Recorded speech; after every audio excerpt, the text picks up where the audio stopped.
Et nous appelons maintenant M. Makhtar Diop, vice-président région Afrique de la Banque mondiale, pour son allocution.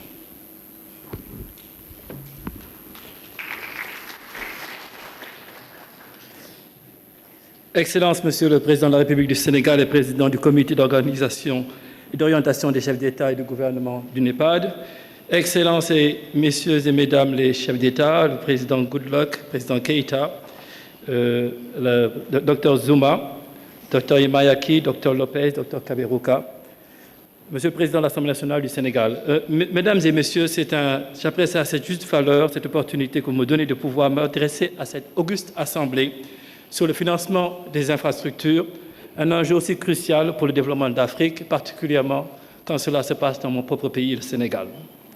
Il est aujourd'hui parfaitement démontré que depuis 2 décennies, l'Afrique connaît des performances économiques remarquables avec une croissance réelle de son PIB de 4,5% en moyenne de 1993 à 2013. Et mieux, un pays sur 5 Africains a connu une croissance économique égale ou supérieure à 7%. Cela est l'Afrique d'aujourd'hui. Cette forte croissance est le fruit de politiques macroéconomiques saines qui ont permis à l'Afrique de se doter d'un solide bouclier contre les chocs résultant de la crise financière mondiale de 2008-2009. Mais nous continuons à être vigilants. Avec le changement des bases de calcul du PIB, comme cela a été mentionné dans certains nombres de pays africains, on peut même sans risque dire que le poids réel de l'économie africaine a été largement sous-estimé pendant ces 20 dernières années. Dans ce contexte, le défi auquel doivent faire face désormais les dirigeants africains peut s'exprimer ainsi. Comment accélérer encore plus la croissance économique et en faire en même temps une croissance plus inclusive, donc entraînant une prospérité mieux partagée? Il s'agit de transformer nos économies afin d'augmenter leur productivité et créer plus d'emplois. Pour ce faire, les chefs d'État ont clairement indiqué des axes fondamentaux de développement. 1. Élargir les marchés africains, accroître l'intégration régionale. Secondo, augmenter la coordination entre les différentes institutions et partenaires travaillant sur l'Afrique. Aujourd'hui, plus que jamais, nous constatons un consensus global sur la nécessité de coordonner nos interventions pour le développement des infrastructures en Afrique. Tous les partenaires traditionnels et non traditionnels et les partenaires émergents de l'Afrique travaillent maintenant de concert pour aider l'Afrique à combler son déficit d'infrastructures, ce qui va nécessiter un investissement annuel d'environ 31 milliards de dollars.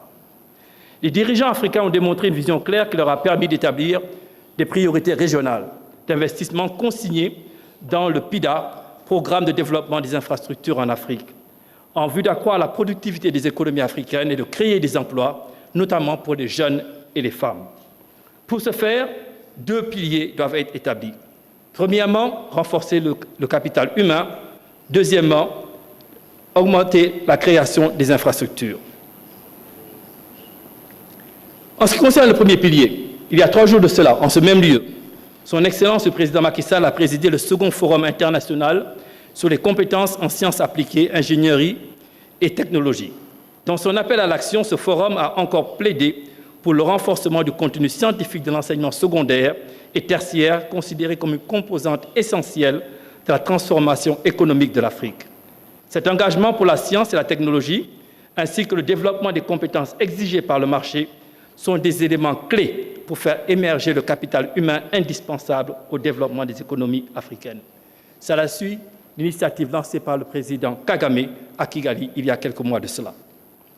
En ce qui concerne le second pilier qui nous regroupe aujourd'hui, ici, l'infrastructure, cette réunion de haut niveau est une étape importante dans le processus de collaboration que nous avons entamé. En effet, nous avons ici en même temps des chefs d'État africains, des institutions financières internationales, le secteur privé et de nombreux partenaires bilatéraux réunis pour prendre de sérieux engagements pour donner une dimension au développement des infrastructures en Afrique. Le PIDA a clairement indiqué les priorités que sont le transport et l'énergie, comme cela se traduit dans les 16 projets qui sont présentés à la communauté internationale. Et permettez-moi de dire un mot sur la logique qui a présidé à la mise en place de ces priorités.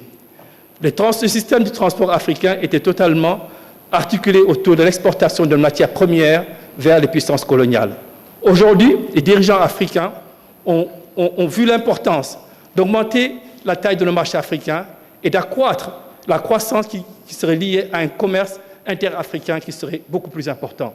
Donc le PIDA, à travers ses projets régionaux d'infrastructures routières, va tenter d'augmenter le commerce interafricain. Le second pilier, c'est celui de l'énergie. Il est clair qu'aujourd'hui, sans énergie, nos pays ne pourront pas connaître les taux de croissance et la transformation économique que les dirigeants africains ont identifiés. Je souhaiterais donner quelques exemples de succès enregistrés récemment en Afrique. Au Nigeria, un grand programme de privatisation et de réforme du secteur de l'énergie a permis aujourd'hui de lancer un programme qui permettra au Nigeria de multiplier la production énergétique et de pouvoir exporter sur le continent des ressources énergétiques dont le continent a tant besoin. Nous saluons ces efforts de réforme que le gouvernement nigérien a mis en œuvre sous la direction du président Goodluck. En Afrique de l'Ouest, je tiens à saluer la vision des dirigeants de la Mauritanie, du Mali et du Sénégal qui ont pensé à mise en œuvre un projet commun dans le secteur de l'électricité. En effet, lorsque la Mauritanie a découvert des gisements de gaz offshore, elle a trouvé les moyens de développer sa capacité de transformer le gaz en électricité pour l'exporter vers les pays voisins. Ainsi est né le projet Banda de production d'électricité à partir du gaz, pour lequel le groupe de la Banque mondiale a consenti il y a quelques semaines une garantie de plusieurs milliards de dollars. Cela va générer 300 mégawatts. C'était encore une solution africaine à un problème africain. En Afrique de l'Est, les récents investissements dans le secteur des routes et des chemins de fer ont été accompagnés par des réformes visant à réduire les obstacles administratifs au commerce interrégional. Grâce à ces réformes, pour ne citer qu'un exemple frappant, le temps nécessaire à transporter un conteneur de Mombasa à Kampala a été réduit de moitié, ainsi que le coût de transport de ce bien. Au Niger, les autorités ont travaillé avec la Banque mondiale et la Banque africaine de développement pour produire de l'électricité, stimuler la production alimentaire, créer des emplois dans le bassin du Niger avec le projet hydroélectrique de Kandadji, et la liste est longue.